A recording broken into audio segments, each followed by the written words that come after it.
అందరూ ఎలా ఉన్నారు? బాగున్నారా? అందరూ బాగుండాలి, ఆరోగ్యంగా ఉండాలని కోరుకుంటున్నాను. మేము కూడా చాలా చాలా బాగున్నామండి. Welcome back to Bhavani Dasari vlogs. మన ఛానల్ ఎవరైనా ఫస్ట్ టైం చూస్తున్నట్లయితే తప్పకుండా ఛానల్ని సబ్స్క్రైబ్ చేసుకోండి. అలాగే ఈ వ్లాగ్ మీకు నచ్చినట్లయితే లైక్ చేయండి, షేర్ చేయండి, కామెంట్ చేయండి. తప్పకుండా లైక్ చేయండి. మీరు లైక్ చేయడం వల్ల మన వీడియో అనేది ఇంకొంతమందికి రికమెండ్ అవుతుంది. సో డెఫినెట్గా లైక్ చేస్తారని అనుకుంటున్నాను. ఈరోజు వ్లాగ్లో మార్నింగ్ నుంచి నైట్ వరకు నా కంప్లీట్ డే రొటీన్ అయితే మీకు చూపించబోతున్నానండి. సో ఇక్కడ వచ్చేసి నేను పెసరట్టు వేద్దామని చెప్పి పెసలు అలాగే కొద్దిగా బియ్యము ఈ రెండు కూడా నానపెట్టానండి. సో మంచిగా నానిపోయినాయి. ఇవి నైటే నానపెట్టేశాను. సో ఇప్పుడైతే పెసరట్టు వేద్దామనేసి మిక్సీ పట్టేస్తున్నాను. అంటే కొంచెం తక్కువ క్వాంటిటీ వేసాను. సో అందుకని చెప్పి నేను మిక్సీలో అయితే వేసేసాను. ఇక్కడ వచ్చేసి మా అబ్బాయికి బ్రేక్ఫాస్ట్గా ఎగ్ దోశ అయితే వేస్తున్నానండి. మా అబ్బాయికి పెసరట్టు అంతగా ఇష్టం ఉండదు. సో కొద్దిగా దోశ పిండి ఉంటే వాడికి మాత్రం ఒక ఎగ్ వేసేసి ఎగ్ దోశ అయితే చేసేసాను. అలాగే పల్లీ చట్నీ అయితే వేసి ఇచ్చేస్తున్నాను. సో తనైతే బ్రేక్ఫాస్ట్ చేసేసి స్కూల్కి అయితే వెళ్ళిపోయాడు. ఇక్కడ వచ్చేసి మా వారికి అయితే పెసరట్టు వేస్తున్నాను. సో పెసరట్టు మంచిగా పేస్ట్ లాగా రుబ్బేసుకొని అందులో కొద్దిగా పసుపు అలాగే టేస్ట్కి సరిపడా సాల్ట్ అయితే వేసుకుంటున్నాను. పసుపు వేస్తే కొంచెం చూడడానికి బాగుంటుంది అనమాట కలరు. సో అందుకని చెప్పి నేను కొద్దిగా పసుపు అలాగే సాల్ట్ కూడా వేసాను. సో ఇది వేసిన తర్వాత బాగా మిక్స్ చేసుకుని తర్వాత పెసరట్లు అయితే వేసేసుకోవడమే. అలాగే వంట కూడా రెడీ చేసేసానండి. ఇక్కడ నేను చికెన్ ఫ్రై అయితే చేశాను. అలాగే తోటకూర కూడా ప్రిపేర్ చేశాను. సో ఈరోజు మా లంచ్ మెనూ వచ్చేసి చికెన్ ఫ్రై అలాగే తోటకూర అనమాట. సో ఇక్కడైతే మా అబ్బాయికి బాక్స్ అయితే పెట్టేశానండి, లంచ్ బాక్స్. అలాగే మా వారికి వచ్చేసి ఆనియన్స్ వేసి పెసరట్టు అయితే రెడీ చేసేసాను. సో మా వారికి ఫేవరెట్ బ్రేక్ఫాస్ట్ ఏదైనా ఉంది అని అంటే అది పెసరట్టే. సో కాకపోతే నేను కానీ మా అబ్బాయి కానీ అంత ఇంట్రెస్ట్గా అయితే తినము. సో మా వారికి అయితే చాలా ఇష్టం.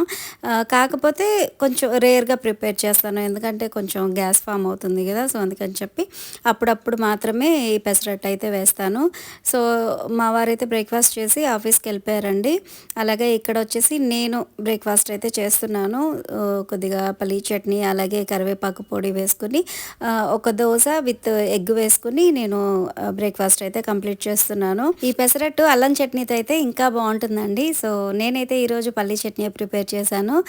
సో దాంతో మేము బ్రేక్ఫాస్ట్ అయితే ఫినిష్ చేసాము. బ్రేక్ఫాస్ట్ అంతా అయిపోయిన తర్వాత ఇంట్లో పనులన్నీ కూడా కంప్లీట్ చేసేసుకొని స్టిచ్చింగ్ అయితే స్టార్ట్ చేశానండి.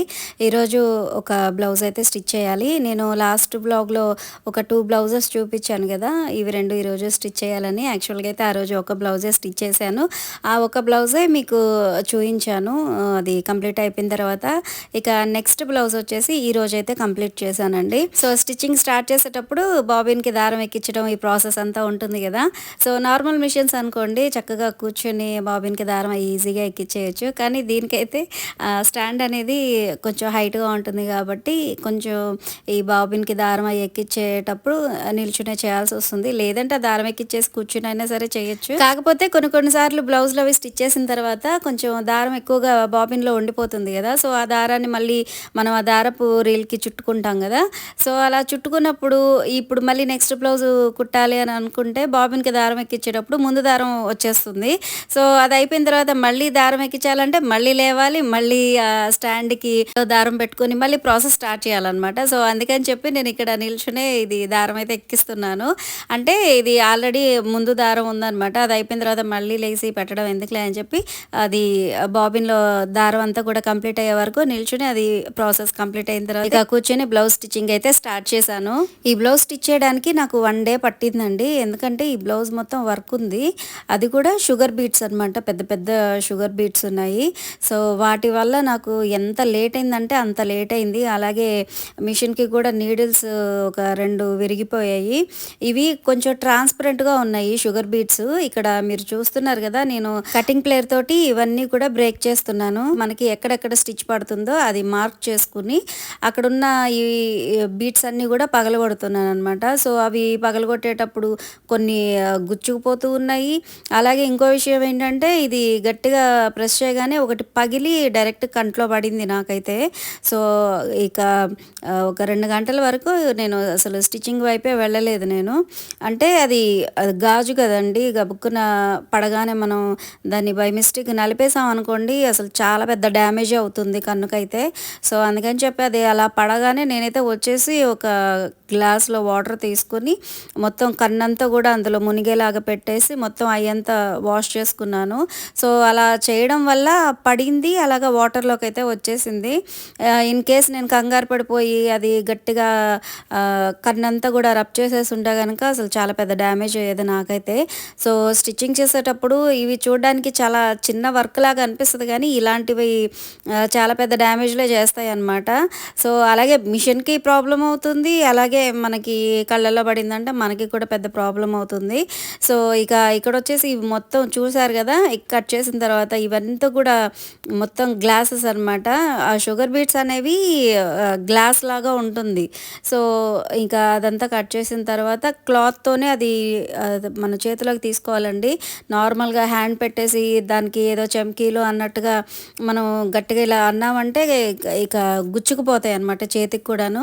అలాగే కిందంతా గూడా మొత్తం అవి ఎంత జాగ్రత్తగా తీసినా గూడా కింద గూడా పడ్డాయి.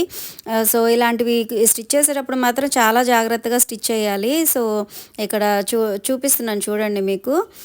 షుగర్ బీట్స్ ఇలా ఉన్నాయన్నమాట. కొన్నేమో ట్రాన్స్‌పరెంట్‌గా ఉన్నాయి. కొన్నేమో కనిపిస్తున్నాయి. సో, ఆ ట్రాన్స్‌పరెంట్‌గా ఉన్నవి ఏంటంటే ఎంత జాగ్రత్తగా అంటే ఎక్కడెక్కడ ఎక్స్‌ట్రాగా ఉన్నాయి అవి కట్ చేసినా కూడా స్టిచ్ చేసేటప్పుడు ఎక్కడో ఒకటి ఉండి అది కరెక్ట్‌గా నీడిల్ కిందకి రావడం. సో, నీడిల్స్ ఏమో విరిగిపోయినాయి అనమాట 2 నీడిల్స్. సో, ఇవి స్టిచ్ చేసేటప్పుడు చాలా జాగ్రత్తగా స్టిచ్ చేయాలండి. ఇక బ్లౌజ్ అయితే ఫినిష్ అయిపోయింది కదా! సో, ఈ బ్లౌజ్‌కొచ్చేసి నేను బ్యాక్ సైడ్ నెక్ వచ్చేసి రౌండ్ నెక్ ఇచ్చేసాను. అది కూడా డీప్ నెక్. అలాగే ఇన్విజిబుల్ పైపింగ్ అయితే ఇచ్చానండి. ఈ బ్లౌజ్‌లో ఈ వర్క్ ఏదైతే ఉందో ఆ వర్క్‌కి ఒక 2, 3 కలర్స్ అయితే ఇచ్చారు. సో, కాకపోతే అందులో ఈ బ్లూ అనేది కొంచెం హైలైట్‌గా అనిపించింది నాకు. అందుకని చెప్పి నేను ఇన్విజిబుల్ పైపింగ్‌కి బ్లూ కలర్ అయితే యూజ్ చేశాను. సో, ఈ ఫ్రంట్ వైపు కూడా రౌండ్ నెక్ అయితే ఇచ్చేసానండి. అలాగే హ్యాండ్స్ వచ్చేసి కొంచెం లెంత్ ఎక్కువ పెట్టాను.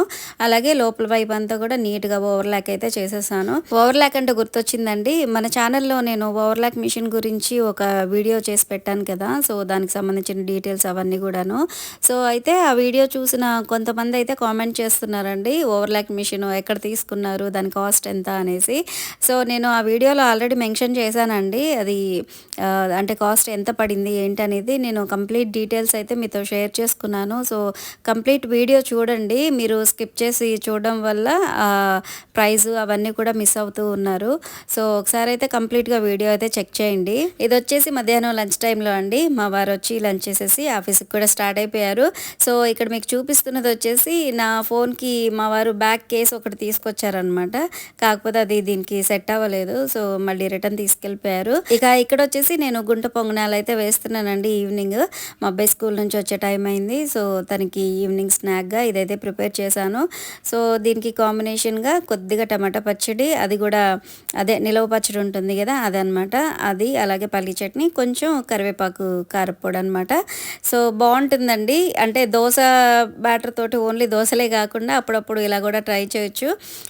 ఈ గుంట పొంగనాలు వేసేటప్పుడు దీంట్లో అదేంటి ఉల్లిపాయలు, పచ్చిమిర్చి, కొద్దిగా జీలకర్ర, కరివేపాకు అవన్నీ కూడా వేసుకుంటే ఇంకా బావుంటుంది.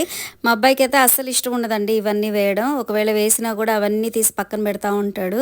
సో, ఎందుకులే అని చెప్పి నేనైతే ఈరోజైతే వేయలేదు. ఇక నైట్ డిన్నర్‌కి వచ్చేసి నేను చపాతీ అయితే చేస్తున్నానండి. ఇక్కడ మల్టీగ్రెయిన్ ఆటాతోటి చపాతీ అయితే చేస్తున్నాను. అలాగే ఈరోజు కొద్దిగా మెంతి కూర కూడా ఇందులో మిక్స్ చేస్తున్నానండి. అంతకుముందు వీడియోస్‌లో మీకు చూపించాను కదా! మెంతి కూర తీసుకున్నానని. సో, అదే అనమాట ఇది. సో, కొంచెం ఎక్కువ క్వాంటిటీ తీసుకుంటానండి నేను మెంతికూర అయితే. కొద్దిగా ఎక్కువగా తీసుకొని ఆ వేర్లన్నీ నీట్‌గా కట్ చేసేసుకొని కవర్లో పెట్టి ఫ్రిడ్జ్‌లో పెట్టుకున్నామంటే ఖచ్చితంగా వారం నుంచి 10 రోజుల వరకు ఫ్రెష్‌గా ఉంటుంది. సో, ఇలా చపాతీ చేసుకున్నప్పుడు లేదంటే ఏదైనా వెజిటబుల్ కర్రీస్ ఏమైనా చేసుకున్నా కూడా కొద్ది కొద్దిగా వేసుకుంటే మన ఆరోగ్యానికి చాలా చాలా మంచిది. సో, ఈరోజైతే నేను మల్టీగ్రెయిన్ ఆటాతోటి ఈ మెంతికూర కూడా కొద్దిగా యాడ్ చేసేసి సో, చపాతీలు అయితే ప్రిపేర్ చేశాను. ఇక దానికి కాంబినేషన్‌గా అరటికాయ ఫ్రై అయితే చేస్తున్నాను. ఇక్కడ మీకు ఈ డబ్బాలు చూపిస్తున్నాను కదా! ఇవి వచ్చేసి అదేంటి బాదం పాలు తీసుకున్నప్పుడు అవి ప్యాక్ చేసి ఇచ్చిన బాటిల్స్ అనమాట ఇవి. సో చూడ్డానికి బాగున్నాయి, పారే బుద్ధి కాక వాటిని నీట్గా వాష్ చేసేసి అందులో ఆవాలు జీలకర్ర అయితే వేసాను. అప్పుడప్పుడు ఇలాంటి చిన్న చిన్న ఐటమ్స్ కూడా చాలా బాగా యూజ్ అవుతాయి మనకి కిచెన్లో. ఇక ఇక్కడ వచ్చేసి ఆవాలు జీలకర్ర కొద్దిగా చిటపటలాడిన తర్వాత ఆయిల్లోని కొద్దిగా పసుపు వేసేసి తర్వాత కట్ చేసుకున్న అరటికాయ ముక్కలు కూడా వేసేసి ఫ్రై చేసుకుంటున్నాను. ఇలా ఫ్రై చేసుకునేటప్పుడే కొద్దిగా సాల్ట్ కూడా వేసుకుంటే అరటికాయ ముక్కలకి సాల్ట్ మంచిగా పడుతుంది. అలాగే ఈ అరటికాయ ముక్కలు తొందరగా మగ్గాలనుకుంటే కొన్ని వాటర్ దాని మీద అలా చిలకరిస్తే ఈ ముక్కలు కూడా తొందరగా మగ్గిపోతాయండి. అంటే వాటర్ జస్ట్ కొంచెమే చిలకరించేసి మూత పెట్టేస్తే ముక్కలు అనేవి చాలా ఫాస్ట్గా కుక్ అయిపోతాయి.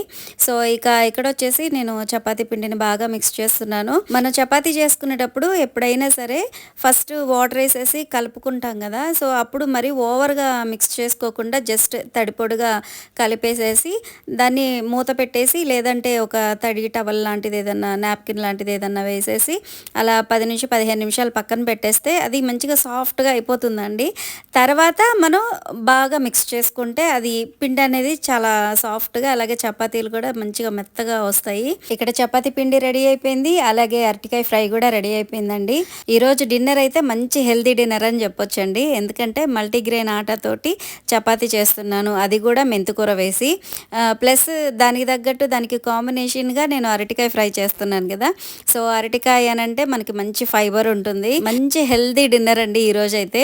సో కర్రీ అయితే రెడీ అయిపోయిందండి. ఇక ఇక్కడ పిండిని నేను చిన్న చిన్న రోల్స్ లాగా చేసేసి పక్కన పెట్టేస్తున్నాను. సో మనకి ఎన్ని చపాతీలు కావాలో అన్ని రోల్స్ చేసేసి పక్కన పెట్టేస్తున్నాను. అలాగే చపాతీ పిండి అనేది నేను కొంచెం ఎక్కువగానే కలిపి పెట్టానండి, ఎందుకంటే రేపు బ్రేక్ఫాస్ట్కి కూడా యూజ్ అవుతుంది అని చెప్పి నేను కొంచెం ఎక్కువే ప్రిపేర్ చేశాను. ఇంకో విషయం అండి, ఇది నెక్స్ట్ డేకి అయితే ఓకే, కానీ 2-3 రోజులు అలాగే ఫ్రిడ్జ్లో ఉంచేసి తర్వాత యూజ్ చేసుకుంటామంటే మాత్రం మెంతికూర వేసాం కాబట్టి మొత్తం చేదొచ్చేస్తుంది, అస్సలు బాగోదు. దానికి తగ్గట్టు చపాతీ పిండి అనేది ఎప్పటికప్పుడు మనం ఫ్రెష్గా రెడీ చేసుకొని చపాతీలు చేసుకుంటేనే బాగుంటుందండి. ఈ మెంతికూరని నేను మరీ చిన్న చిన్న పీసెస్ లాగైతే కట్ చేయలేదండి, జస్ట్ ఒక 2 పీసెస్ లాగా కట్ చేసి వేసేసాను. అదే తోటకూర లేదంటే పాలకూర లాంటివి వేస్తే గనక వాటిని చిన్న చిన్నగా కట్ చేసుకోవాలి. ఒకవేళ మీరు పాలకూరతో ఈ చపాతీ చేసుకోవాలి అనుకుంటే కనుక దాన్ని పేస్ట్ చేసి వేసి చేసుకుంటే ఇంకా బాగుంటుంది. సో ఇది వచ్చేసి మెంతికూర, అది కూడా లేతది కదా, సో అందుకని చెప్పి నేను డైరెక్ట్గా అలాగే వేసేసి మిక్స్ చేసేసాను. ఈ పిండి మిక్స్ చేసేటప్పుడు వాటర్ కొంచెం ఎక్కువైందండి, అందుకని బాగా సాఫ్ట్ అయిపోయింది పిండి మొత్తం. అందుకని నేను పొడి పిండి ఎక్కువగా వేస్తున్నాను, లేకపోతే ఇంత పొడి పిండి అయితే అవసరం ఉండదు. ఇక్కడ వచ్చేసి నేను డిన్నర్కి ఇప్పుడు ఎన్ని కావాలో అన్ని మాత్రమే రెడీ చేసుకుంటున్నాను. లేదంటే మీరు అన్నీ కూడా రెడీ చేసేసి ఒక ఎయిర్ టైట్ బాక్స్లో పెట్టేసి పక్కన పెట్టేసినా కూడా మార్నింగ్ బ్రేక్ఫాస్ట్గా కూడా మంచిగా యూజ్ అవుతాయి. అంటే మార్నింగ్ లేసి మళ్ళీ చేసే పని లేకుండా మంచిగా మార్నింగ్ అయితే చపాతీలు రెడీగా ఉంటాయి. దానికి కాంబినేషన్గా ఏదైనా కర్రీ కావాలంటే అప్పటికప్పుడు రెడీ చేసుకోవచ్చు. నార్మల్ చపాతీలతో పోలిస్తే ఈ మల్టీగ్రెయిన్ ఆటాతో చేసిన చపాతీలు అయితే కొద్దిగా లేట్గానే కాలుతాయండి. అంటే అందులో మొక్కజొన్నలు అలాగే సజ్జలు జొన్నలు ఇవన్నీ వేయడం వల్ల ఏంటో తెలియదు కానీ కొంచెం లేట్గా కాలుతాయి. సో అందుకని చెప్పి మంట అనేది మరీ హైలో పెట్టకుండా అలానే మరీ సిమ్లో పెట్టకుండా మీడియం ఫ్లేమ్లో పెట్టేసి ఈ చపాతీలు అయితే చేసుకోవాలి. అలాగే ఇప్పుడు మెంతికూర కూడా వేసాం కాబట్టి టేస్ట్ అనేది కొంచెం చేదైతే వస్తుందండి. సో మనకి మంచి హెల్తీగా ఉండే ఏ ఐటమ్ అయినా సరే మనకి టేస్టీగా అయితే ఉండవు కదా. సో అలాగే టేస్టీగా ఉన్నవేవి కూడా మన ఆరోగ్యానికి అయితే మంచివి కాదు. సో మీరు టేస్ట్ అయితే చూడొద్దండి. ఇక్కడ మనం తీసుకునే డిన్నర్ కానీ లేదంటే లంచ్ కానీ ఏదైనా సరే ఎంత హెల్తీగా ఉంది అనేది మాత్రమే చూసుకోవాలి. సో ఫైనల్గా చపాతీలు అయితే రెడీ అయిపోయినాయండి. ఇక మా వారు వచ్చేస్తే నేను మా అబ్బాయి మా వారు అయితే డిన్నర్ చేసేసి ఇక తొందరగా పడుకోవాలి. ఎందుకంటే మళ్ళీ మార్నింగ్ 5:30కి మా అబ్బాయికి ట్యూషన్ ఉంది. సో అందుకని చెప్పి ఎర్లీగా పడుకుంటున్నాము. ఇక ఇక్కడ వచ్చేసి మా వారికి అయితే నేను చపాతీ విత్ అరటికాయ ఫ్రై విత్ పాయసం, అంటే ఈవినింగ్ కొద్దిగా పాయసం కూడా చేశాను. సో ఈవినింగ్ టైంలో మా వారి ఇంట్లో ఉండరు కాబట్టి ఆయన వాట ఆయనకి ఇప్పుడు ఇచ్చేసాను. సో మా డిన్నర్ అయితే కంప్లీట్ అయిపోయిందండి. సో ఫ్రెండ్స్, ఎలా అనిపించింది ఈ వ్లాగ్? మీకు నచ్చిందా? మార్నింగ్ బ్రేక్ఫాస్ట్ నుంచి ఈవినింగ్ డిన్నర్ వరకు కంప్లీట్గా నా డే రొటీన్ మొత్తం చూపించాను. సో ఐ హోప్ మీకు నచ్చిందని అనుకుంటున్నాను. మీకు నచ్చినట్లయితే డెఫినెట్గా లైక్ చేయండి, షేర్ చేయండి, కామెంట్ చేయండి. అలాగే మన ఛానల్ని సబ్స్క్రైబ్ చేసుకోవడం అయితే అస్సలు మర్చిపోవద్దు. మరొక మంచి వ్లాగ్తో మళ్ళీ కలుద్దాం. Thanks for watching.